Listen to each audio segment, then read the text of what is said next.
Assalomu alaykum opalar, singillar, akalar, ukalar, barchaga assalomu alaykum yana bir bor. Mana Toshkent, Moskva, Toshkent qatnaydigan avtobusimiz bemalol ishonchli. WhatsApp nomerlar telefon qilasizlar. Shofyorlarimizning stajlari hech qaysi birining 20 yildan kam emas, ishonchli. Avtobusimizda ikkita chiqish joyi mavjud bo'lib, yuk joylari qo'yiladi. Agar ruchnoy yukingiz bo'lsa, tepada qo'yiladigan joylari bor. Misol uchun, ichkarida sharoitlari yaxshi. Yuringlar, ko'rsatib beramiz. Kirishda o'ng qo'lda yo'lda to'xtash shart bo'lmaydi.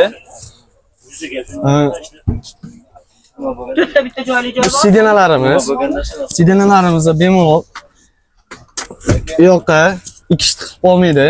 Bemalol orqaga ham yotib ketsanglar bo'ladi.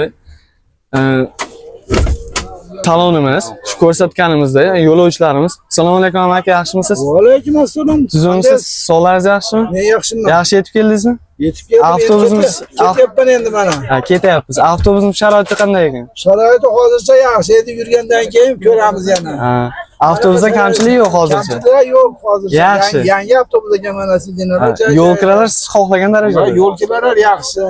Yaxshi. Odam holiga suv, kamchilik, konditsionerlar ishlaydi.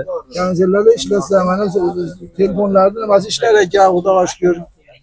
Yaxshi hozircha. Va yo'lovchilarimizni o'zlarining fikrlarini eshitdik. Bu yo'q xulosa o'zingizlardan.